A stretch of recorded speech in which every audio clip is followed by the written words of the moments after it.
kereta api. Oh, pernah Mas Ani. Seru ya Mas ya. Seru sekali. Kita bisa lihat pemandangan di desa. Ya, seru sekali. Kita Senang juga ya. lewat jendela.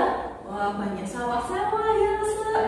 Banyak pemandangan yang indah-indah ya Mas ya. Mas, kalau kali ini kita mau membayangkan kita mau ke sekolah minggu naik kereta api. Wah, pasti seru ya Mas ya. Ya, pasti seru ya. Kita mau bangkit berdiri, anak-anak semuanya bangkit berdiri. Kita mau pujikan Tuhan, kereta api.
Nah, anak-anak, sebelum kita melanjutkan pujian kita mau terlebih dulu buka ibadah ini dalam doa. Yuk, mari kita lipat tangan dan tutup mata. Tuhan Yesus, terima kasih untuk pagi hari ini. Kami anak-anak-Mu boleh datang beribadah kepadamu. Tolong kami ya Tuhan, supaya kami selalu rindu untuk beribadah, memuji nama Tuhan, untuk menyenangkan hati Tuhan. Kiranya Tuhan berkati ibadah ini dari awal, pertengahan, sampai akhir ya Tuhan. Terima kasih Tuhan, di dalam nama Tuhan Yesus kami sudah berdoa dan mengucap syukur. Amin. Adik-adik, biasanya sesudah hujan kita akan melihat sesuatu yang indah di langit. Adik-adik tahu apa yang indah di langit yang warna-warni? Adik-adik pasti tahu semua, itu adalah pelangi. Adik-adik, pelangi itu indah sekali, berwarna-warni. Tetapi ada yang lebih indah, yaitu kasihnya Tuhan Yesus pada kita, lebih indah daripada pelangi. Adik-adik, kita mau pujikan Tuhan, kasih Yesus indah, oh indah.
menciptakan alam semesta ini. Ada burung bunyinya cuit-cuit, ada ikan, ada manusia termasuk lesek-lesek dan anak-anak semua.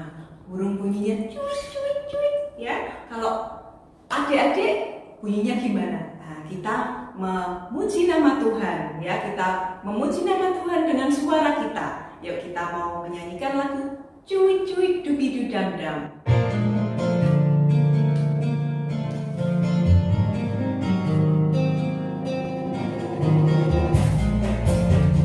Semangat ya anak-anak ya.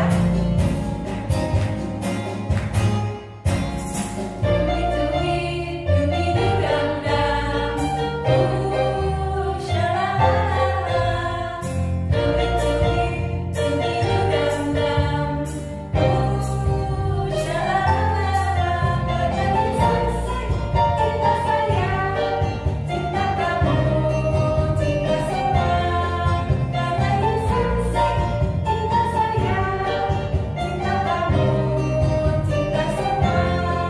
Bertani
Anak-anak pasti punya orang yang dikasihi. Lesek pasti punya orang yang dikasihi juga. Punya dong lesek. Siapa coba lesek? Siapa ya? Banyak lesek. Anak-anak, suami, teman-teman. Tuhan Yesus juga lesek. Kalau lesek siapa? Nomor 1 Tuhan Yesus dong lesek ya. Karena Tuhan lebih dulu mengasihi kita lesek. Nomor 1 Tuhan Yesus, baru orang tua kita, anak-anak kita, dan semuanya orang-orang yang kita kasihi. Kita mau puji Tuhan lesek. Yesus kekasih jiwaku.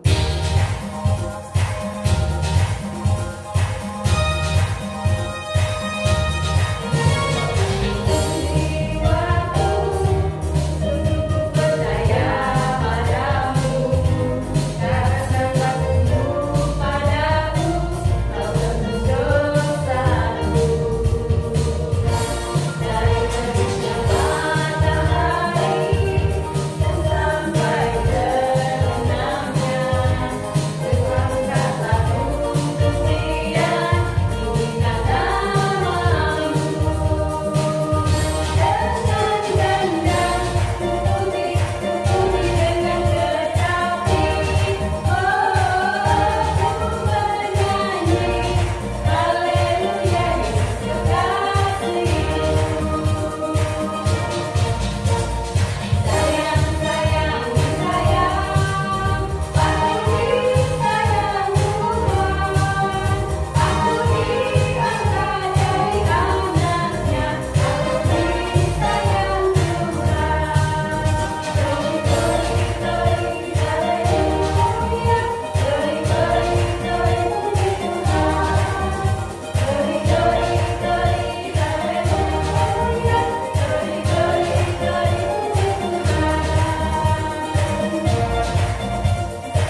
Tuhan begitu mengasihi kita semua, mengasihi lesek-lesek di sini juga anak-anak di rumah. Makanya kita juga harus mengasihi sesama kita. Tuhan juga mengampuni segala dosa-dosa kita. Makanya kita juga harus mengampuni orang atau teman yang bersalah kepada kita. Sebelum kita mau mendengarkan firman Tuhan, ini lagu terakhir, kita mau menyanyikan dengan sungguh-sungguh. Mengasihi lebih sungguh.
Kita mau tutup mata, kita mau berdoa kepada Tuhan. Tuhan Yesus, kami mengucap syukur untuk kasih-Mu yang sungguh luar biasa bagi kami ya Tuhan. Pagi hari ini kami boleh memuji, mempermuliakan akan nama-Mu. Terlebih indah Tuhan, kami rindu untuk mendengar akan sabda firman-Mu. Berfirmanlah kepada kami ya Tuhan, kami anak-anak-Mu siap untuk mendengarkannya. Kami serahkan waktu kami Tuhan, hanya di dalam nama Tuhan Yesus, Juru Selamat kami, kekasih jiwa kami. Kami berdoa dan mengucap syukur. Haleluya, amin. Shalom anak-anak yang dikasihi Tuhan. Yuk kita siapkan Alkitab kita, sebab hari ini kita membaca satu bagian firman Tuhan yang luar biasa. Sudah, hari ini kita mau buka Alkitab kita dari Kejadian pasal yang ke-45 ayat 1 sampai dengan ayat yang ke-8. Kejadian 45 ayat 1 sampai 8. Kalau sudah, yuk kita baca bersama-sama. Demikianlah firman Tuhan. Alkitab kita memberi judul Yusuf memperkenalkan dirinya kepada saudara-saudaranya. Ketika itu Yusuf tidak dapat lagi menahan hatinya lagi di depan semua orang yang berdiri di dekatnya. Lalu berserulah ia, suruhlah keluar semua orang dari sini. Maka tidak ada seorang pun yang tinggal di situ bersama-sama Yusuf ketika ia memperkenalkan dirinya kepada saudara-saudaranya.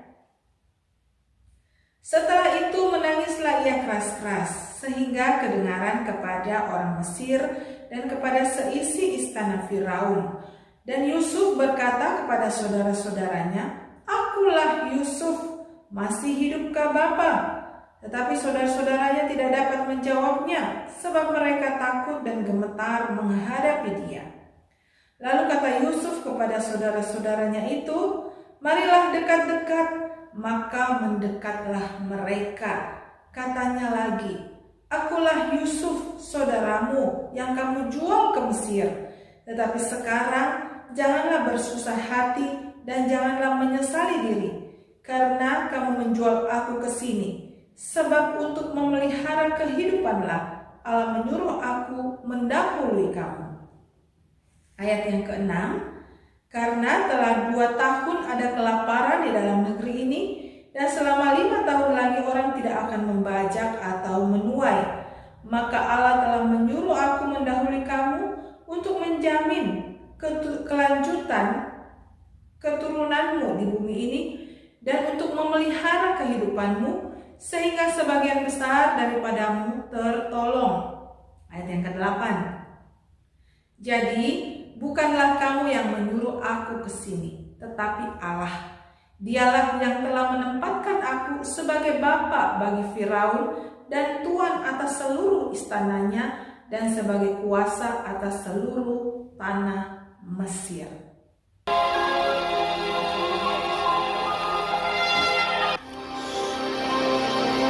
Hebat sekali kelaparan di negeri itu. Dan setelah gandum yang dibawa mereka dari Mesir habis dimakan, berkatalah ayah mereka, "Pergilah pula membeli sedikit bahan makanan untuk kita." Lalu Yehuda menjawabnya, "Orang itu telah memperingatkan kami dengan sungguh-sungguh. Jika engkau mau biarkan adik kami pergi bersama-sama dengan kami, maka kami mau pergi ke sana dan membeli bahan makanan bagimu, supaya kita tetap hidup dan jangan mati." Ayah mereka berkata kepadanya, "Jika demikian, ambillah hasil yang terbaik dari negeri ini, dan bawalah uang 2 kali lipat banyaknya." Beserta Benyamin juga, mereka bersiap dan pergi ke Mesir.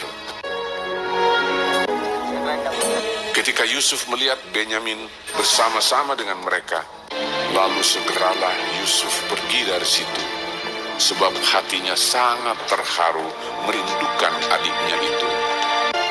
Ia masuk ke dalam kamar, lalu menangis di situ. Berkatalah ia kepada kepala rumahnya, "Bawalah orang-orang ini ke dalam rumah, sebab orang-orang ini akan makan bersama-sama dengan aku." Setelah orang itu membawa mereka ke dalam rumah Yusuf, lalu minumlah mereka dan bersukaria bersama-sama dengan dia. Sesudah itu diperintahkannyalah kepada kepala rumahnya, "Isilah karung orang-orang itu dengan gandum, dan letakkanlah uang masing-masing di dalam mulut karungnya. Dan pialaku, piala perak itu, taruhlah di dalam mulut karung anak yang bungsu, serta uang pembayar gandumnya juga." Ketika paginya hari terang tanah, orang melepas mereka beserta keledai mereka. Tetapi baru saja mereka keluar dari kota itu, belum lagi jauh jaraknya, berkatalah Yusuf kepada kepala rumahnya, "Bersiaplah, kejarlah orang-orang itu." Lalu segeralah mereka masing-masing menurunkan karungnya ke tanah dan masing-masing membuka karungnya. Dan kepala rumah itu memeriksanya dengan teliti. Maka kedapatanlah piala itu dalam karung Benyamin. Dan mereka kembali ke kota. Berkatalah Yusuf kepada mereka, "Pada siapa kedapatan piala itu, dialah yang akan menjadi budakku." Kami masih mempunyai ayah yang tua. Ayahnya sangat mengasihi dia. Apabila anak itu tidak bersama-sama dengan aku tidak akan sanggup melihat nasib celaka yang akan menimpa ayahku. Ketika itu Yusuf tidak dapat menahan hatinya lagi di depan semua orang. Dan Yusuf berkata kepada saudara-saudaranya, Akulah Yusuf, saudaramu yang kamu jual ke Mesir. menangislah ia keras-keras. Maka mendekatlah mereka. Yusuf mencium semua saudaranya itu dan ia menangis sambil memeluk mereka. Sebab untuk memelihara kehidupanlah Allah menyuruh aku mendahului kamu. Ketika dalam istana Firaun terdengar kabar bahwa saudara-saudara Yusuf datang, hal itu diterima dengan baik oleh Firaun. Lalu berkatalah Firaun, Bawalah kereta dari tanah Mesir untuk anak-anakmu dan istri-istrimu. Jemputlah ayahmu dari sana dan datanglah kemari. Maka aku akan memberikan kepadamu apa yang paling baik di tanah Mesir. Yusuf memberikan kereta kepada mereka, juga diberikan kepada mereka bekal di jalan. Demikianlah mereka pergi dari tanah Mesir dan sampai di tanah Kanaan kepada Yakub, ayah mereka. Mereka menceritakan kepadanya, Yusuf masih hidup. Bahkan dialah yang menjadi kuasa atas seluruh tanah Mesir. ketika mereka menyampaikan kepadanya segala perkataan yang diucapkan Yusuf. Dan ketika dilihatnya kereta yang dikirim oleh Yusuf untuk menjemputnya, maka bangkitlah kembali semangat Yakub, ayah mereka itu. Anakku Yusuf masih hidup. Aku mau pergi, lihatnya. Nah anak-anak, hari ini kita mau belajar tentang pengampunan.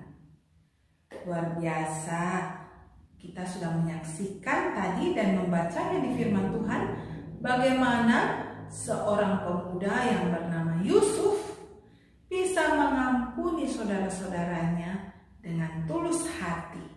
Siapa sih Yusuf itu? Yusuf itu adalah anak dari Bapak Yakub.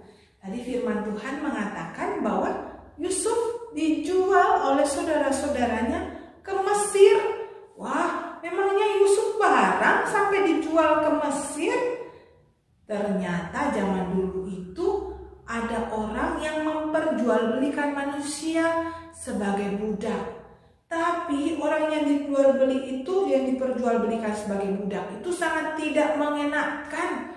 Sebab ketika mereka dijual sebagai budak, di situ mereka harus bekerja keras. Mereka tidak boleh bersungut-sungut dengan pekerjaan yang diberikan. Mereka tidak boleh protes karena pekerjaan yang sudah diberikan. Bahkan terkadang seorang budak itu kalau dia mendapat tuan yang jahat, dia bisa nggak dikasih makan, bajunya cuma compang-camping kedinginan, dan dibiarkan saja waktu dia sakit. Kasihan sekali ya Yusuf. Waktu dia dijual di Mesir, dia tidak punya baju untuk menutupi dinginnya malam, tidak punya jubah untuk bisa melindungi dirinya. Dia dijual oleh saudara-saudaranya untuk menjadi budak ke Mesir. Di Mesir dia harus kerja keras, bukan cuma menyapu ngepel, tapi dia harus melakukan semua tugas yang diberikan oleh tuannya. Mungkin termasuk kalau tuannya suruh dia angkat batu, angkat beban yang berat, mengurus kambing dombanya, dan banyak sekali hal-hal yang lain. Kasihan sekali si Yusuf, padahal dia seorang anak yang baik dan kesayangan dari papa mamahnya. Nah tapi puji Tuhan, waktu di Mesir Tuhan sayang sama Yusuf. Tuhan memperhatikan kehidupan Yusuf, dan Tuhan perlahan-lahan mengangkat Yusuf yang tadinya budak, kemudian diangkat oleh seorang raja di Mesir, Raja Firaun. untuk menjadi penguasa di Mesir, karena Tuhan berikan hikmat kepada Yusuf untuk mengatur segala sesuatunya dengan baik, sehingga Raja Mesir itu mempercayakan kerajaannya untuk diatur dan dikelola oleh Yusuf. Karena waktu itu di Mesir dan di sekitarnya akan terjadi kelaparan yang sangat besar. Wah, luar biasa ya kehidupan Yusuf yang tadinya budak, cuma pekerja kasar, pekerja keras. Sekarang Tuhan angkat dia menjadi penguasa. Orang nomor 2, kepercayaan Raja Firaun. Waduh, pastinya sekarang Yusuf sudah punya jubah yang bagus, mahkota yang bagus, dan juga dia punya segalanya. Dia mungkin punya istana kecil yang diberikan Raja Firaun buat dirinya, yang nyaman, yang bisa buat dia sekeluarga tinggal. Waktu Yusuf dalam kondisi yang menyenangkan itu, tiba-tiba saudara-saudara Yusuf yang ada di kampung halamannya, mereka sedang kelaparan karena memang waktu itu terjadi musim kelaparan yang sangat panjang. Bukan cuma 1-2 tahun, tapi lama sekali selama 7 tahun. Di negerinya saudara-saudaranya Yusuf sudah tidak punya gandum, sudah tidak punya makanan. Mereka harus pergi ke Mesir, karena di Mesirlah tempat orang masih punya banyak sekali makanan di sana. Yusuf yang mengatur sedemikian rupa dengan baik. Waktu mereka datang ke Mesir, mereka bertemu dengan Yusuf. Mereka tidak kenal kalau itu saudara mereka Yusuf, tetapi Yusuf kenal mereka. Nah, kira-kira nih adik-adik, kalau kita jadi Yusuf ya, kita sudah disakiti, dijual ke Mesir, kita sudah menderita karena dijual di Mesir. Sekarang waktu kita sudah kaya raya, kita sudah sukses, kita sudah punya kedudukan yang tinggi, lalu saudara-saudara kita yang menyakiti kita itu datang sama kita, mau minta membeli makanan, minta tolong supaya dia tidak kelaparan di negerinya. Jumlah saudara-saudara Yusuf itu ada 11 orang adik-adik. Belum lagi anak-anak mereka yang banyak. Ada lagi bapaknya Yusuf ada di negerinya sana. Kira-kira kalau kita jadi Yusuf, kita mau ampuni enggak ya saudara-saudara kita yang sudah berbuat jahat sama kita itu? Atau kita bilang, biarin aja dia, ya, biar aja mereka kelaparan, mereka sudah menyakitiku sedemikian rupa. Nah adik-adik, tetapi Yusuf memiliki hati yang penuh belas kasihan. Karena apa? Karena dia tahu apa yang dia miliki semuanya dari Tuhan. Terlebih lagi Yusuf tahu bahwa Tuhan punya rencana yang indah dalam hidup Yusuf. Bahwa Tuhan sudah merancangkan Yusuf dijual ke Mesir untuk mendahului saudara-saudaranya, supaya ketika mereka kelaparan, mereka bisa punya banyak makanan untuk melanjutkan kehidupannya dan kehidupan anak cucunya. Hebat ya Yusuf. Yusuf mau mengampuni. Waktu Yusuf mengampuni saudara-saudaranya, dia menyuruh orang-orang dalam istananya itu keluar dan tinggal dia bersama saudara-saudaranya. Saudara-saudaranya mulai ketakutan ketika dia berkata, "Aku ini Yusuf." Dalam hati saudara-saudaranya, jangan-jangan Yusuf mau balas dendam sama kita. Jangan-jangan Yusuf masih marah sama kita, masih dendam sama kita. Nah itu loh adik-adik. Orang kalau hatinya itu penuh dengan kejahatan, penuh dengan tipu muslihat, penuh dengan iri hati, sepertilah saudara-saudara Yusuf, penuh ketakutan, ya, penuh kekhawatiran karena dia menyimpan kejahatan selama ini. Mereka berdusta kepada ayah mereka kalau Yusuf sudah mati, ternyata Yusuf dijual ke Mesir. Jadi kita jangan ikuti teladan dari saudara-saudara Yusuf ya. Hati kita ini harus penuh belas kasih. Hati kita ini harus penuh kelemah lembutan. Dan seperti Yusuf mau mengampuni karena dia tahu Tuhan sudah mengasihi dia. Tuhan sudah mengangkat derajatnya dari seorang budak menjadi seorang penguasa di Mesir. Sekarang waktunya dia untuk memberikan belas kasihan dari Tuhan kepada saudara-saudaranya dengan cara mengampuni dan menerima kembali saudara-saudaranya, mengasihi kembali saudara-saudaranya. Luar biasa ya adik-adik. Yusuf bukan cuma mengampuni, tapi dia juga menerima dan mengasihi saudara-saudaranya kembali. Lalu bagaimana dengan orang yang seperti Yusuf? Yang hatinya penuh belas kasihan dan pengampunan, hatinya penuh damai sejahtera. Dia menjadi orang yang selalu diberkati Tuhan dan semakin diberkati Tuhan.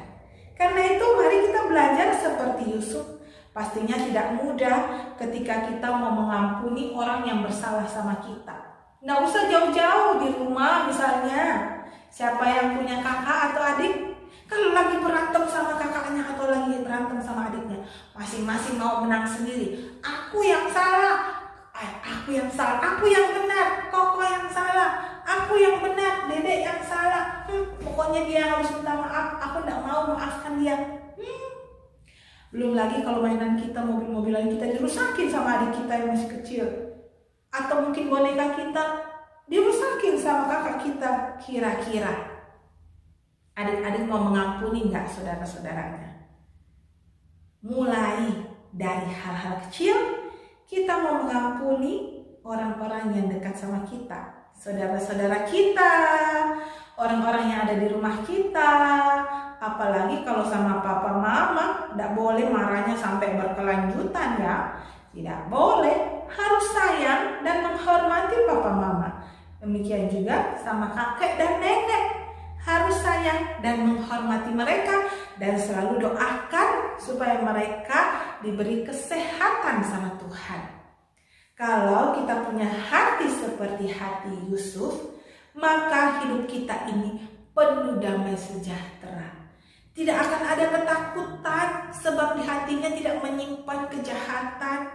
Tidak ada kekhawatiran sebab hatinya ada kasih Tuhan Yesus di dalamnya. Adik-adik mau? Lalu mau belajar seperti Yusuf, mau mengampuni orang-orang yang sudah bersalah, dan juga kalau kita bersalah, kita mau minta maaf sama orang yang kita sudah buat salah. Ya, kita belajar seperti Yusuf. Mari kita berdoa. Tuhan Yesus, tolong kami Tuhan untuk belajar seperti hamba-Mu Yusuf. Memiliki hati yang penuh dengan kasih Tuhan. Memiliki hati yang mau mengampuni orang-orang yang bersalah di sekitar kami. Sebab kami tahu kami juga sudah diampuni oleh Tuhan Yesus. Kami semua orang-orang berdosa, tapi Tuhan sayang kami dan mengampuni kami. Karena itu ajar kami juga untuk mengasihi dan mengampuni orang-orang sekitar kami. Supaya hidup kami ini menjadi hidup yang penuh sukacita dan diberkati Tuhan. Berkati anak-anak-Mu semua yang ada di rumah, berkati sekolah mereka, berkati keluarga mereka, papa, mama, opa, oma yang bersama mereka. Tuhan berikan kekuatan dan kesehatan, berikan sukacita selalu dalam keluarga mereka. Terima kasih Tuhan, kami terus berdoa, kami rindu bisa ke gereja kembali, memuji Tuhan dan bersekolah minggu seperti waktu-waktu sebelumnya. Karena itu kiranya Tuhan sendiri yang menolong supaya kondisi kami semakin membaik, supaya sakit penyakit ini, virus-virus ini cepat-cepat pergi dari muka bumi ini. Di dalam nama Tuhan Yesus kami berdoa. Amin.